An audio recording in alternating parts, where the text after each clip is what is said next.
We are live. Hello, critical thinkers. Hope all is well. Hopefully, everyone is having a great night tonight. Before anything, some housekeeping I do have to go over with you. If everyone can please do me a favor, hit that like button, tickle it, smash it, whatever you want to do. But definitely, please hit that like button to help with the algorithm. Please share the content with other people. Share the stream. That would be greatly appreciated as well. Please share the content, people. Excuse me. Okay. Okay. Definitely share the content with other people. Greatly appreciated. Also, if you haven't subscribed already, please subscribe to the channel. It helps with the algorithm. It helps with getting the content out there. So, if everyone could please do me a favor, if you can just type in where you're from, type in where you're watching from, whether you're from upstate New York, whether you're from Brooklyn, New York, whether you're in Florida, whether you're in Australia, London. I have an audience that's all across the globe. So, first and foremost, thank you for being here. I really do appreciate it immensely. So, thank you. I really do appreciate it. So, today's topic is we're going over probably one of the least covered stories ever since the strike, the correction officer strike occurred, right?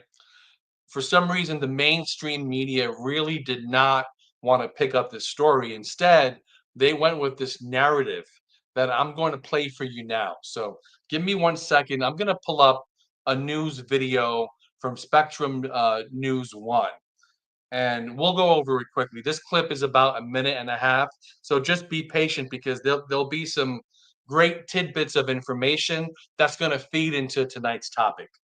All right, so I'm going to pull that up now.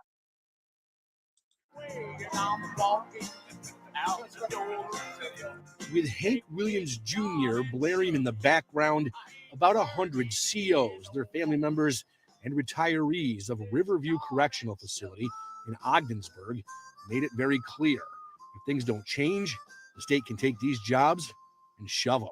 Oh, it's horrible. It's horrible. I mean, when you're getting ready to go into work the day before, you literally feel like you're ready to throw up because you know you're going to go into work and it's going to be a battleground. Andrew Lawson is currently a CO at Riverview Correctional Facility in Ogdensburg. He's been there for 7 years, and he says right now morale is at an all-time low, and he's not sure it can get any lower. I mean, they've pushed us to the point where we can't do this anymore. These people have been convicted of breaking a rule, a law in society, and then they come in here and then there's no rules for them to follow. Lawson says there is a laundry list of demands that COs have in order for things to return to normal.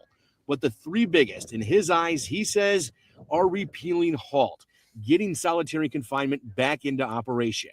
The second, getting rid of body-worn cameras, because he says officers are afraid to take any action under such scrutiny. And the third, he says, staffing. No more 24-hour shifts. We're losing jails. We're having riots at jails. They're taking over prisons, and the state's acting like nothing's going on at all. Staffing. No more 24-hour shifts. Okay, people.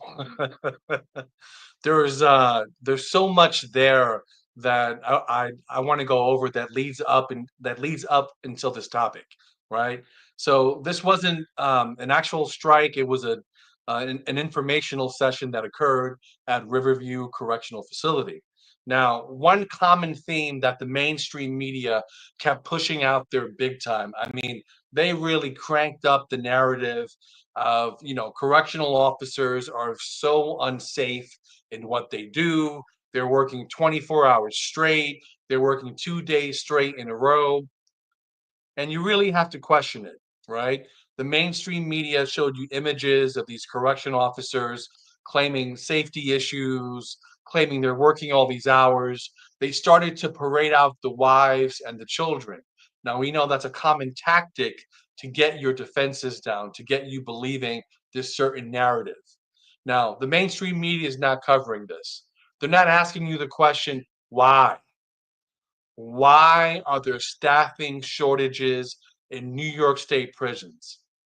For those of you who don't know, the prison population in New York State is at an all-time low. The number of correctional officers working for DOCCS is at an all-time high. Why are we having these staffing shortages in these prisons? Why are some correction officers working 24 hours straight, 48 hours straight, having to work on weekends or working on their days off, missing, family members' events, children events? Listen, I'm a family man myself. I value my family. I value my kids' events, and I'm very protective with what takes up my time. Right? The media is not telling you why. They're not asking the question. They're not asking the question why. So we have to go deeper, and we have to ask, why is this happening?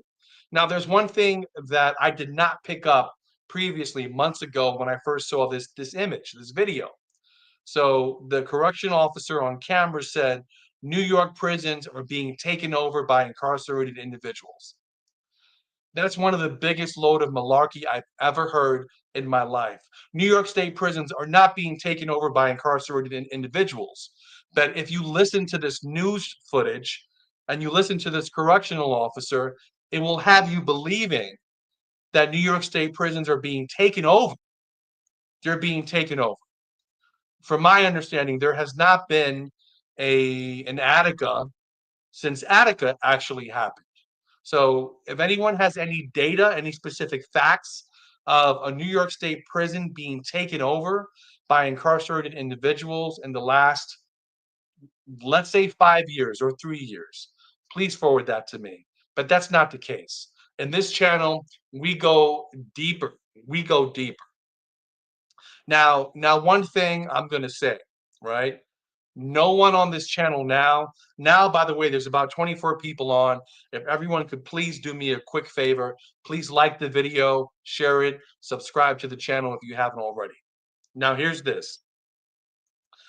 I try to be a person of integrity, and I try to be honest with every single thing I do.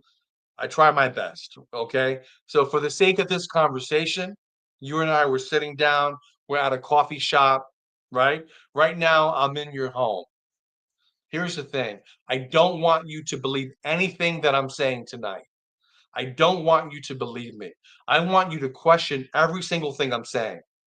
And what I will do when this stream is over, I will plug in all of my sources in the description of the video. So as soon as this video is done, the live stream is over, I'm just going to copy and paste all of my resources that I've used to present this information for you. Okay? One of the reasons why there's staffing shortages in New York State prisons is because there is widespread workers' compensation fraud occurring by New York State correction officers. Now, if you haven't heard that, I'm going to say it again so that it's clear. The reason why we have staffing shortages in New York State prisons is because there is widespread corruption, there's widespread fraud, workers' compensation fraud that's occurring in New York State. Now, again, here's the thing. I don't want you to believe me. I'm telling you, don't effing trust me. I want you to go and look at all the sources I'm going to be putting into the description, okay? And understand this, that it's not me telling you this. It's not, Critical Conversations HR telling you this. This is not my data that I'm going to be presenting to you. This is coming from the New York State Inspector General's office, and the current New York State Inspector General is Lucy Lang. She produced in May 2023 a comprehensive report showcasing the widespread fraud, the widespread workers' compensation fraud. I'm going to be going over that with you today. So instead of you reading this 16-page report, I'm going to be giving you an analysis of that report. I'm going to be giving you a summary of that report. This is going to be a different kind of video tonight. I'm going to be presenting to you a PowerPoint deck. It's about 40 slides, 42 slides. And I'm going to be giving you the summary, the high-level points, and the very important data to have at your disposal, okay? So first things first, one thing I do have to do whenever we have a very generous contribution come in, I have to shout that out And I want to give thanks to Ann Troyer, who gave us a $10 super sticker. And thank you so much for the support. Thank you so much, Ann, for the super sticker.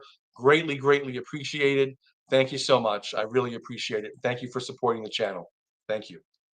So I have to go back to the content now. And again, I'm going to be showing to you a PowerPoint deck. I'm going to bring that up in a second. And I'm going to be breaking this down for you slide by slide so that you'll see for yourself. And again, I'm telling you, don't believe me. Don't trust me. Okay?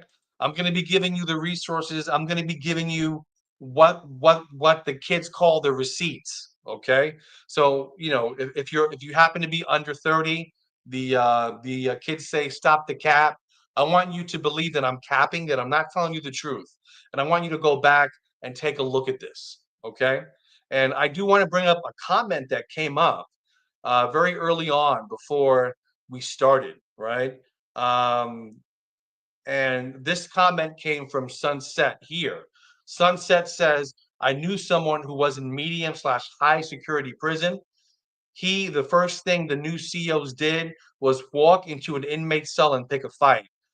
This way they can get on disability payments. Now, I put that up for a reason because there's a major point that I want to bring up. So I just want to have you guys see that, and I'm going to make reference to it later on in the slides, okay? So again, this presentation tonight is showing to you the workers' compensation fraud that's occurring in the New York State Department of Correction and Community Supervision. This is a comprehensive review of the New York State Inspector General Wage Loss Report. Okay, so why this issue? I think I kind of touched upon that before when I showed you this video. You had, you know, wildcat strikes, illegal strikes occurring across New York State prisons, and you saw HALT become the new boogeyman. We have to eradicate HALT. There's safety issues. We saw CEOs talking about having to work 24 hours straight. Even though we have the lowest prison population in New York State in about, I think, 30 or 40 years, it's, you know, this narrative of we're working 24 hours, we're working 48 hours, we're working like we're missing our family events. And that could be true, but there's a reason why. It's because your fellow correctional officers are engaging in widespread fraud of the workers' compensation system. That's in part why there's staffing shortages. I'm going to move on to the next slide. So you hear about mandatory overtime due to understaffing again, but no one is asking the question, why is there understaffing? Why is that happening?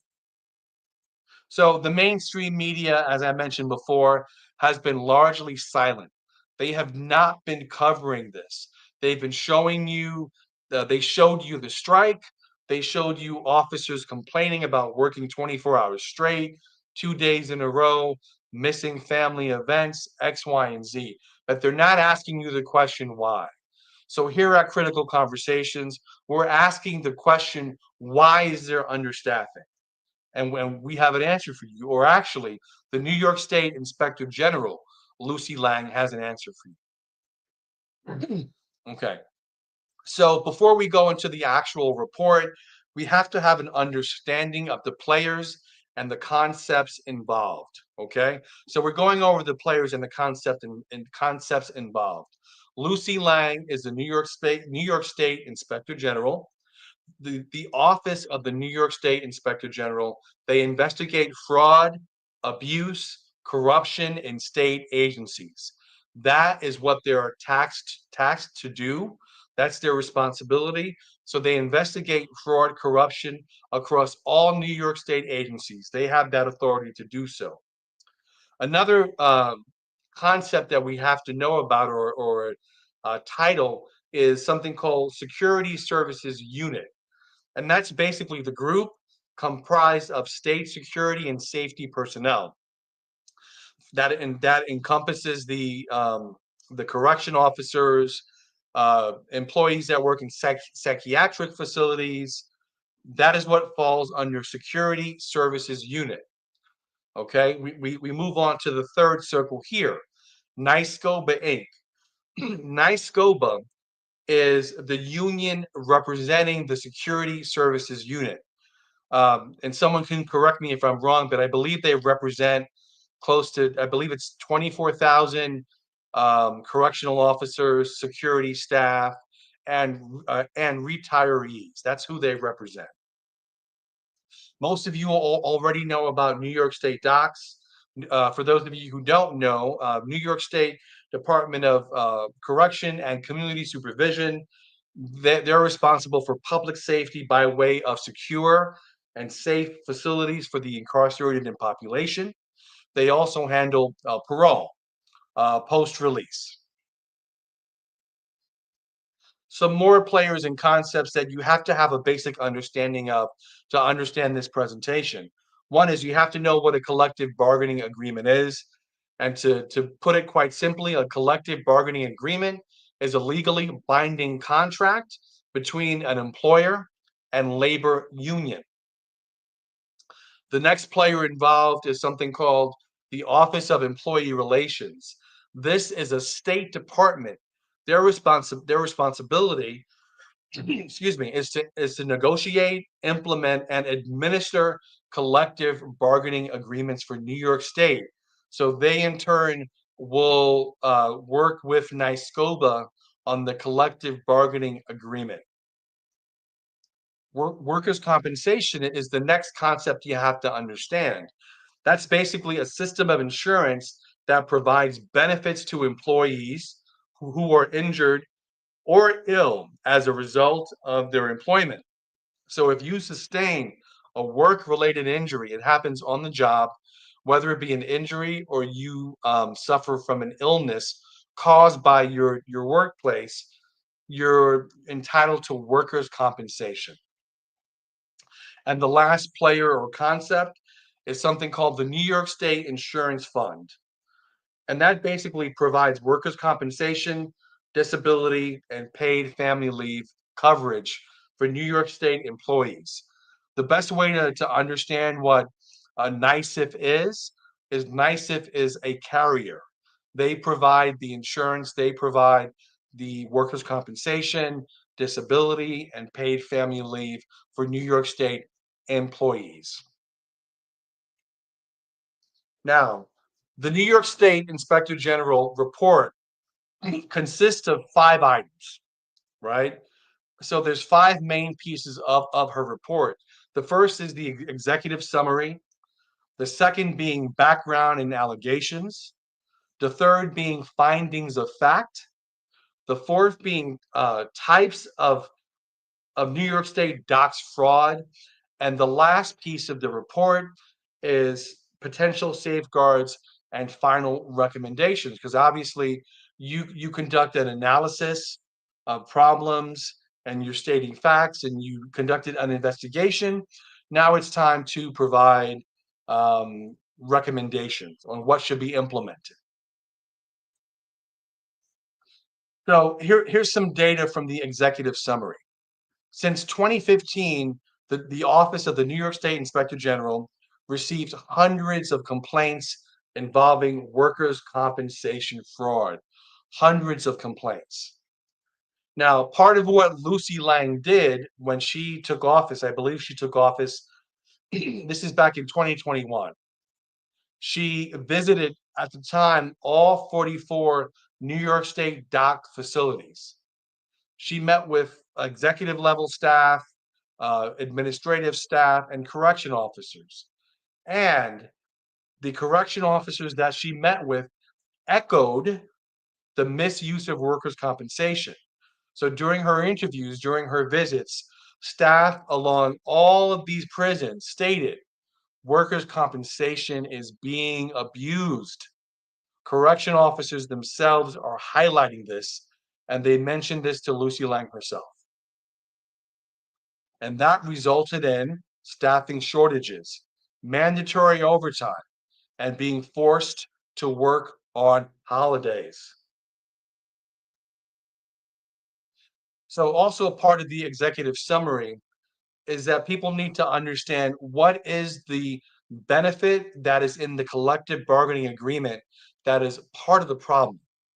And that's this here, 6 months of full pay. So typically with workers' compensation, people receive a percentage of their pay. Maybe it's 60%, 80%. It varies from state to state, and it varies on whether your employer has their own workers' compensation provider. Typically, if you have a non-union staff person from a private organization getting workers' comp from the state, excuse me, it might be 60% of their pay that they're entitled to getting if they've been injured on the job. So for correction officers, they receive 6 months of full pay. 6 months of full pay. Okay. Going to the second little piece here, accrued leave, benefits, and service time. The collective bargaining agreement does not mandate use of accrued leave benefits during the first 6 months of workers' compensation. So basically, correction officers don't have to use, it's called accrued leave, but you might think of it as sick time, vacation days, personal days. They do not have to use any of their personal time during the 6 months. And to add insult to injury, the time that they're out on workers' compensation does not negatively impact their service time. Their service time is not affected. So service time, other people call it seniority. And service time relates to the time that they'll be able to retire and receive their pension. And then I mentioned down here, lost wage benefits are typically calculated on 2/3 of average weekly wage. So in a lot of states, employees are entitled to 2/3 of their average weekly wage. Now, how this translates in terms of hours, and this is part of her executive summary. For the fiscal year 2020 to 2021, there was 1.8 million hours of staff time used for workers' compensation. 1.8 million hours. In addition, there was a 9% increase from the previous fiscal year. From 2019, 2020, a 9% increase from the previous fiscal year in hours used, and a 61% increase from the previous decade. So they've seen an increase of 61% over the course of 10 years. Now, here are some other alarming statistics that speak on this, okay? 1 in 3 correction officers filed workers' compensation claims. This occurred in 10% of New York State DOCCS facilities. So imagine 33% of your workforce applying for workers' compensation. That's a massive number of people. Another interesting tidbit: 70% of those claims have no contact with incarcerated individuals.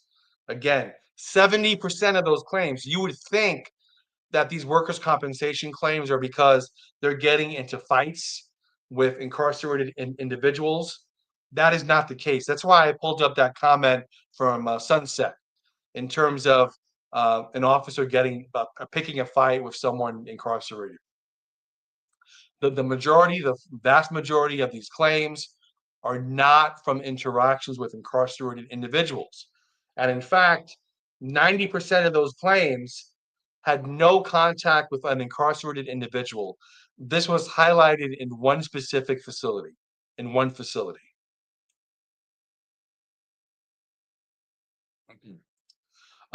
More as part of the executive summary. Fast forwarding to December 2022, 10% of the workforce filed a workers' compensation claim. This occurred in 8% of DOCCS facilities. 8% of DOCCS facilities, you had 10% of that workforce filing a workers' compensation claim. Now, the overtime cost, this forces correction officers to work overtime, to work holidays. There's a significant overtime cost because of the workers' compensation claims. And there's also consequences to correction officers, forced overtime, and people end up leaving, staff departures. Now, the next part of the report is something called the background and allegations. This is the second piece of Lucy Lang's report on the fraud in workers' compensation and the New York State Department of Corrections. So when Lucy Lang came on board, she launched a formal directive. She asked for a formal review. The workers' compensation fraud attorney and the attorney in charge of DOCCS to get together to do a formal review of what's occurring in the Department of Corrections. Also, as I mentioned before, you had the Office of Employee Relations. They negotiate labor agreements. The New York State Inspector General report, this was written in May of 2023. And the reason why I highlight that is because the previous collective bargaining agreement expired in March of 2023. The current NYSCOPBA collective bargaining agreement is for April 1st, 23 to March 31st, 2026. The current collective bargaining agreement was signed March 28th, 2024. And I mention that because when the Inspector General released her report, it was during a lapse of coverage. I mean, not a lapse of coverage, meaning the new collective bargaining agreement was retroactive to April 1st, 2023, but it wasn't signed until 2024. So this report was done, and she made these recommendations to the Office of Employee Relations. Okay. So back in December of 2018, there was a ratification of this agreement to cover all security services unit employees.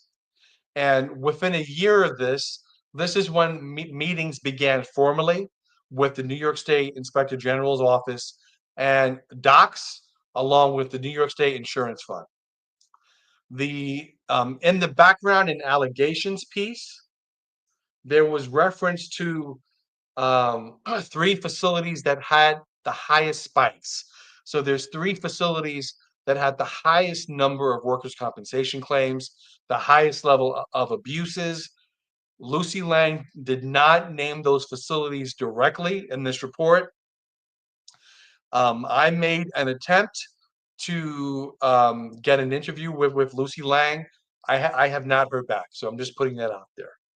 Also, DOCCS meetings. There were meetings that occurred with executive staff of DOCCS, OSI, and again, the employees of DOCCS, correction officers, they echoed the sentiment that the workers' compensation abuse that occurred, it's widespread.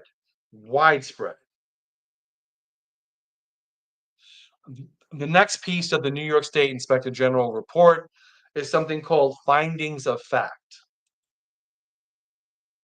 Again, as I mentioned, in terms of the collective bargaining agreement, by the way, I will be linking that in the description of this live stream.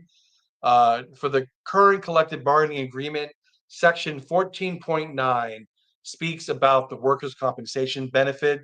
As I mentioned before, and the correction officers do not have to use accrued leave time. After 6 months of workers' compensation, that's when they can use their accrued leave time. Okay. Also highlighted in Lucy Lang's report was that they had a similar problem of abuse with the New York State Office of Mental Health Hospital Treatment Assistants. Those hospital treatment assistants also fall under the Security Services Unit, and they fall under this NYSCOPBA contract, this NYSCOPBA collective bargaining agreements.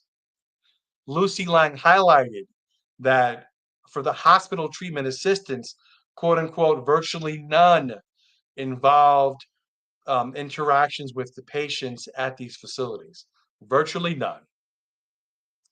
Lucy Lang also made reference to two other unions, the CSEA and the PEF. I believe the PEF is the Public Employees Federation, and the CSEA, I'm sorry, it's slipping me now, but those benefits that those employees get under those unions are 60% compensation up till 9 months. Excuse me. So you see the benefit that correction officers are getting, or the security services unit, far exceeds the average. So in terms of the findings of fact, Lucy Lang brought up a couple of big points. One, she said that's problematic is that there's no requirement for correction officers to remain at their residence. Okay. So there's no requirement that says you have to live in the home that you're living in. Also, in the collective bargaining agreement, there's no mention in terms of the ability to limit travel. So what you have are correction officers who are getting paid workers' compensation, and they're taking tropical vacations. They're taking very long vacations. And Lucy Lang also highlighted that many were relocating to second homes.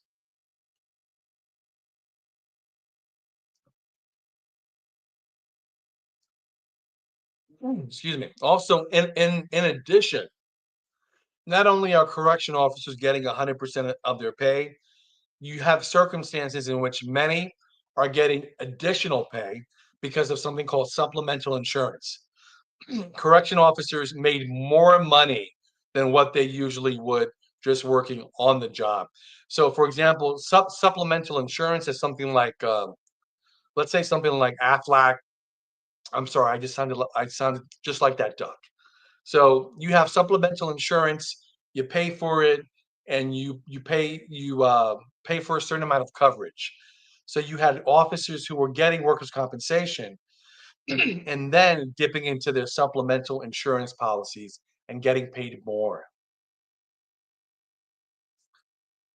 So there's something called a Directive 2202-2202.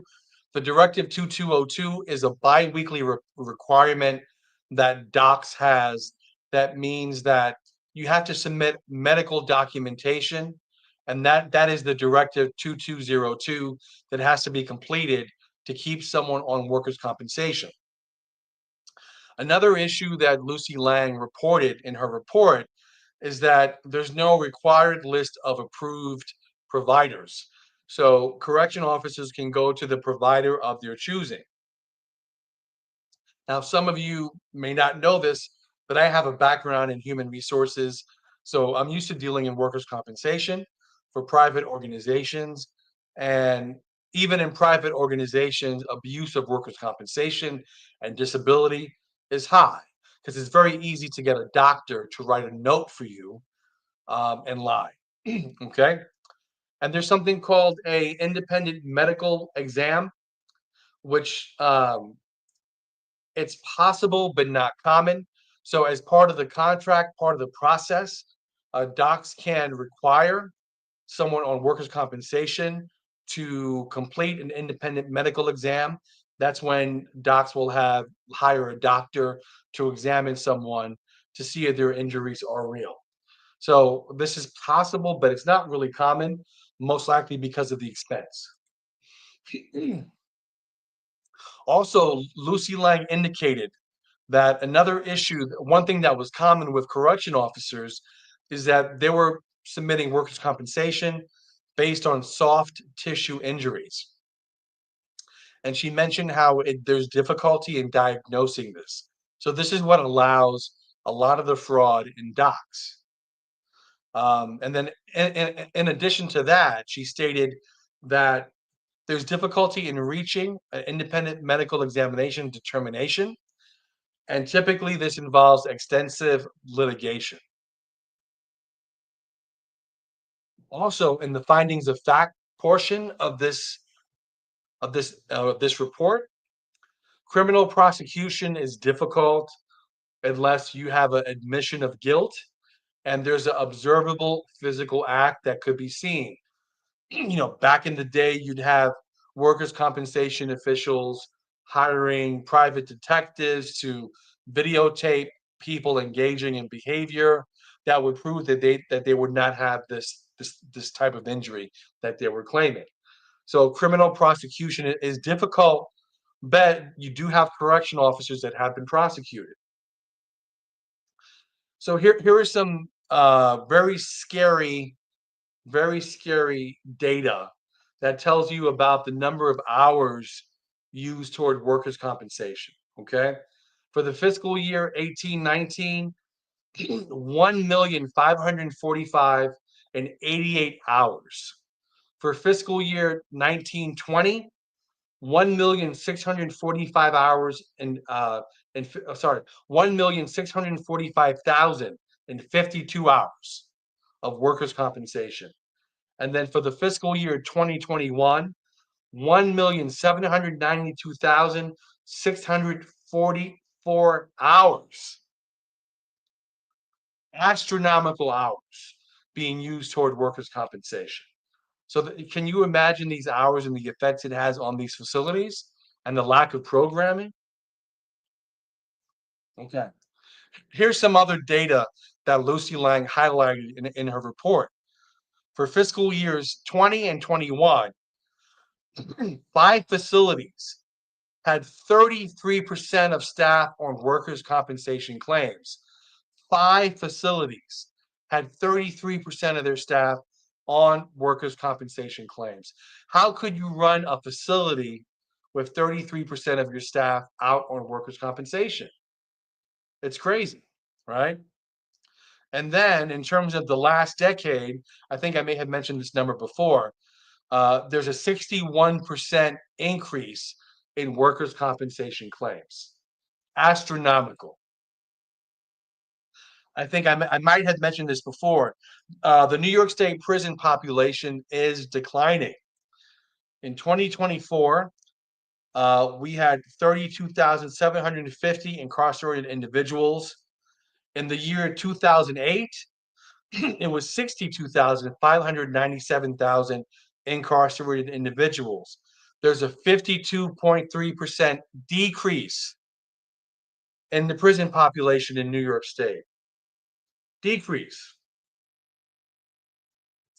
And one finding of fact here that Lucy Lang highlighted that's very, very important. 66% of all workers' compensation claims did not involve any physical contact with an incarcerated individual. Again, I'm going to repeat that one more time. 66% of all workers' compensation claims did not involve any physical contact with an incarcerated individual. That's a high number. So for those individuals claiming that correction officers, they're being injured on the job by incarcerated individuals, I think it's the opposite. Based on these claims, the data is not showing that. The data is not showing that. So a very important fact, but I'm going to just do a little quick commercial real quick before we get back to this. If everyone could please do me a favor, I definitely need to get my likes up. If you can please like the video, like the stream, share it with people, subscribe to the channel if you haven't already. Again, I really appreciate everyone being here. I appreciate the support. Again, I want to give another special thank you for Ange for supporting the channel. Thank you for the super sticker. Very much appreciated. Very much so. Thank you, Anne. So I'll jump back to the action now and continue on.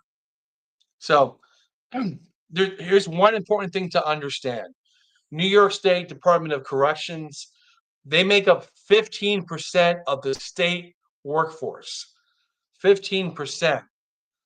But they make up 44% of all workers' compensation claims. 44%. That's a disproportionate number. And it's just almost 50%. If you want to round it up, I know people would say don't round it up. We'll stay at 44%. That 44% of all workers' compensation claims through the New York State Insurance Fund are that of DOCCS employees, even though they make up 15% of the state workforce. That's an astronomical number. So, also a part of the findings of fact is the New York State Inspector General made some observations. One, she noticed that there were spikes of workers' compensation during winter holidays. In addition, spikes during Memorial Day. And also, I found this very interesting. I'm not familiar with upstate New York, but there seems to be places where you can go hunting. And Lucy Lang highlighted spikes when hunting season began. Also, because this is occurring, junior correctional officers are circumventing senior officers. So when you have senior correctional officers that should be out during winter holidays and and holidays in general, they have to work because you have junior staff taking advantage of the system and abusing workers' compensation. Okay. Let's jump to the types of New York State DOCCS fraud. So there's two types of fraud, and I believe this really applies for workers' compensation as a whole.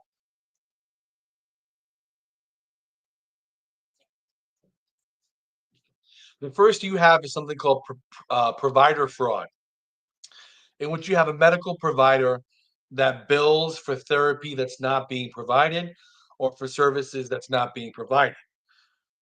And then you have the more common workers' compensation fraud, which is fraudulent medical notes. So these medical notes are falsified by correction officers to satisfy Directive 22.2, 2202. Now, here are some examples that Lucy Lang provided in her report. This is the first example. She made reference to a correction officer in the Elmira hub.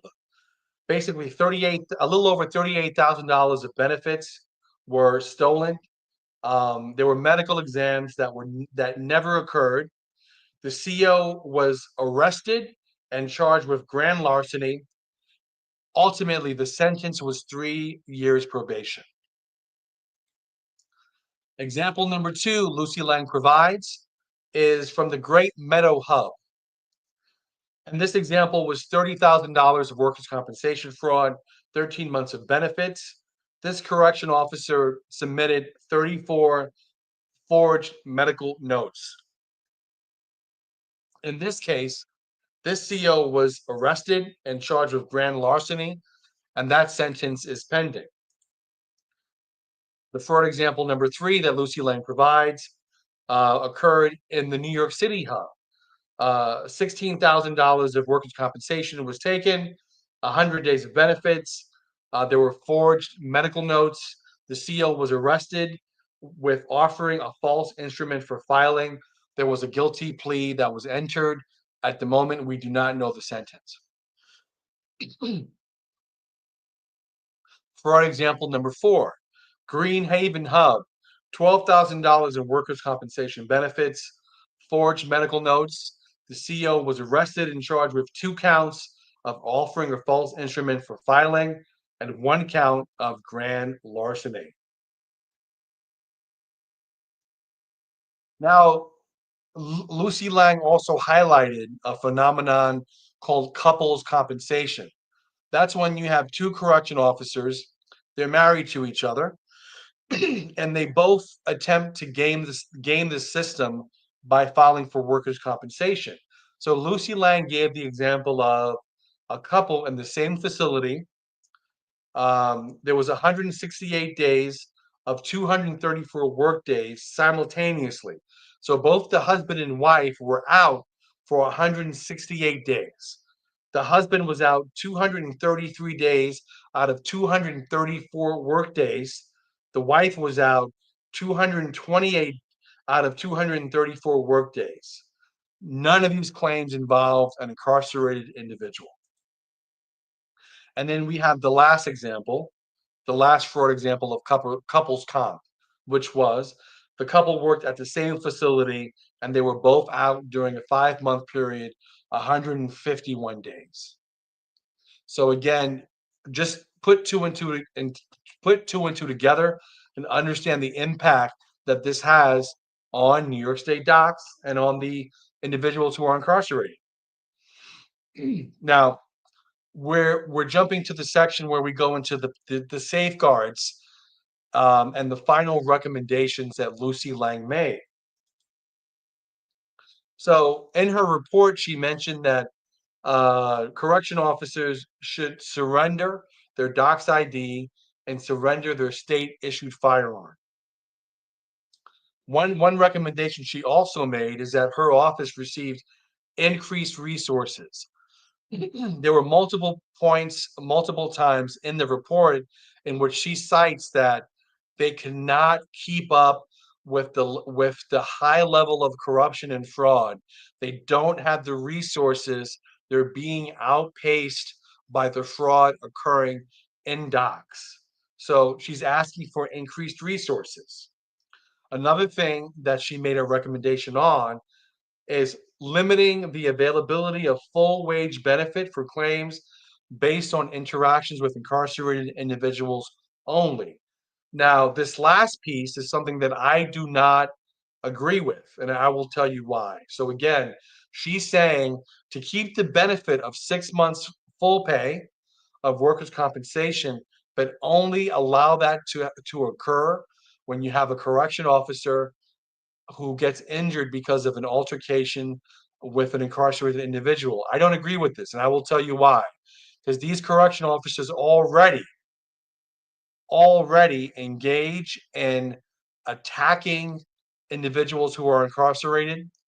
And if you make it so that the only way they get this benefit is by having an altercation with someone incarcerated, the assaults on those incarcerated men and women are going to skyrocket. They're going to go up. So I don't agree with this last piece.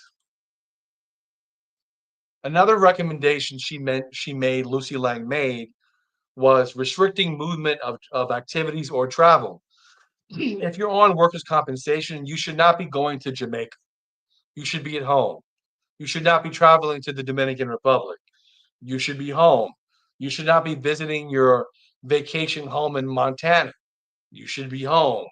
You should not be out of state. This has to be put into the collective bargaining agreement.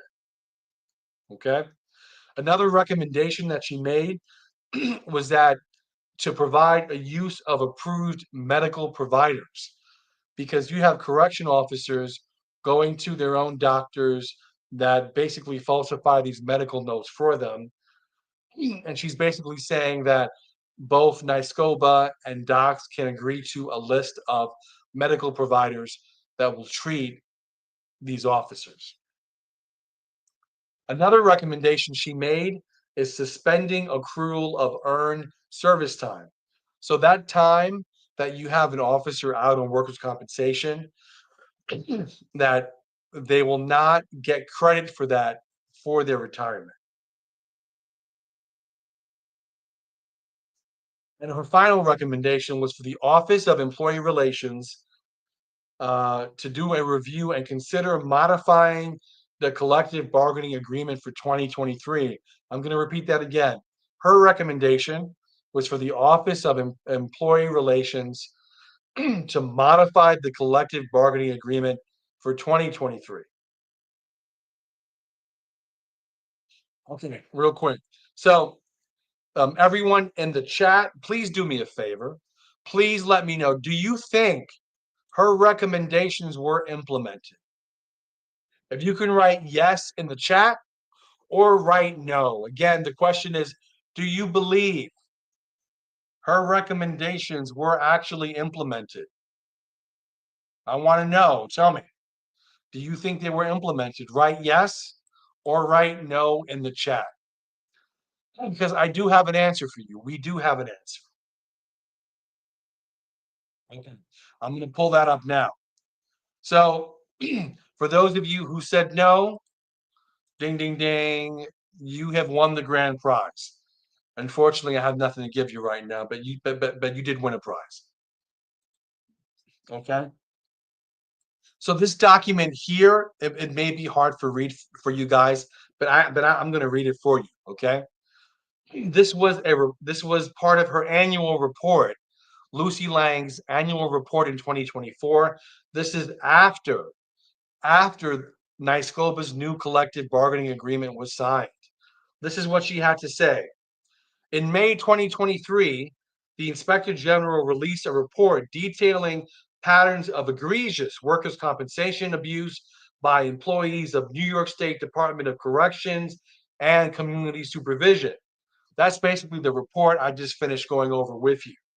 The report, which followed an in-depth investigation by the Inspector General and her staff, detailed a disturbing pattern of workers' compensation abuse spanning 7 years throughout multiple DOCCS facilities, arguably incentivized by existing terms in its contract with the New York State Correctional Officers and Police Benevolent Association, NYSCOPBA, and urged that modifications be made to the workers' compensation benefits afforded to the Security Services Unit of DOCCS.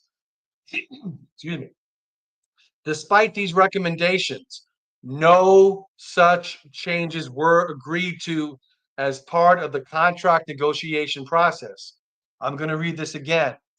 No, uh, um, no such changes were agreed to as part of the contract negotiation process between the state and NYSCOPBA, in which the Inspector General plays no role.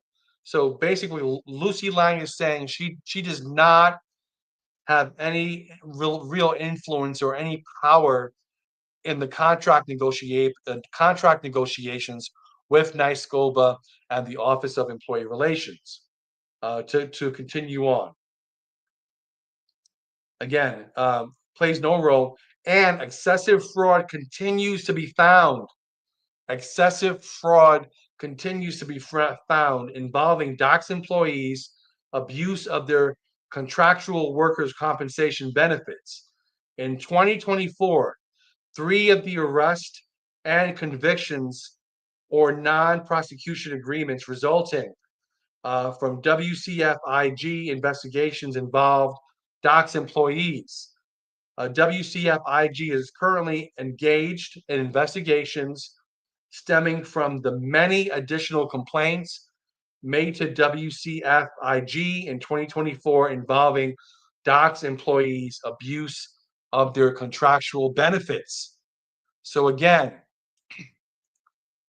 abuse of workers' compensation continues to happen to this day. To this day. Now, one thing I have to do, I have to give a very, very, very special thanks to someone that has really pushed me to cover this. And I want to give a special thank you to a gentleman by the name of George P. George P. is a former incarcerated individual, also an activist who has not only made me aware of the story, but he has pushed me to make this live stream a reality. So, George, if you're out there, I want to thank you. You've been a great help. I appreciate the advice you give me, the counsel, and thank you for really pushing me to do this live stream because, again, there is a story that's out there that's not being covered. So, I want to get out of that for a second. So, tell me, what do you guys think? It's first of all, it's unheard of that 6 months of full pay, 6 months of workers' compensation pay, fully paid. You don't have to use your accrued time leave. You don't have to use your benefits. What's an even bigger atrocity? Mainstream media.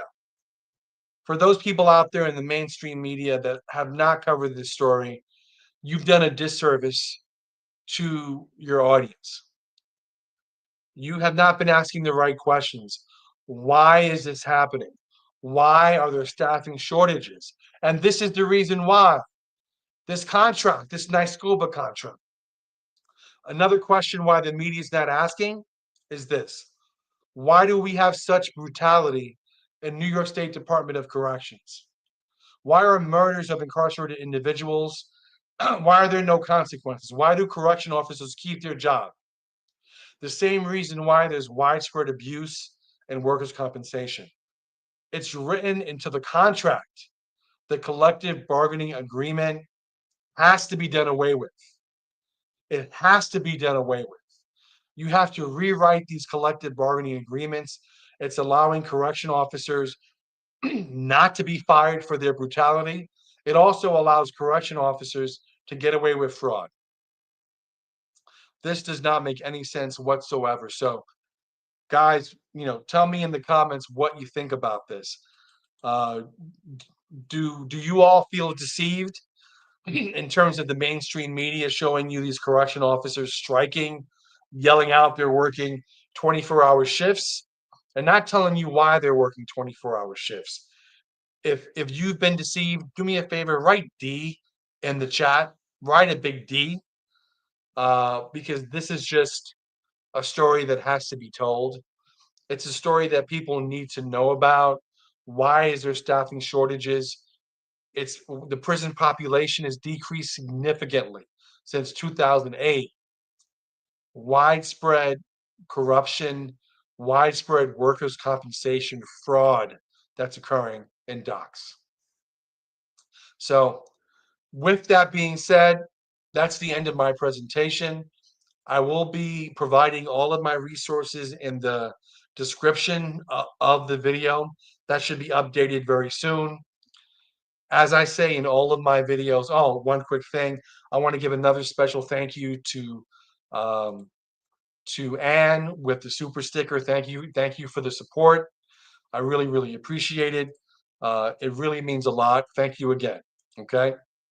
Also, one thing that's very important to know for everyone is this channel is 1,000% independently run and operated. I'm not part of the mainstream media. I do my own research. I spend time doing this for you. So if you're unable to make a contribution, that's fine. If you can just do me a quick favor, it doesn't cost you anything to like the video, to like the stream. It doesn't cost you anything to share it, and it doesn't cost you anything to subscribe to the channel. Many of you who watch my streams are return viewers. Many of you have not made it official. You haven't put a ring on it. Put a ring on it. Subscribe. So as I state in all of my videos, my goal is to go deeper than what the mainstream media is telling you. Take care. Don't believe the hype. Don't believe that there's, prisons are being taken over by people incarcerated. Don't believe that, correction officers are working 24-hour shifts for no reason. It's because their fellow boys in blue are abusing workers' compensation. You don't have to believe me. Check the resources, check the links I'm going to be providing. Don't trust me. Do your own research, okay? For everyone, take care, God bless, and I will see you next time. Bye-bye.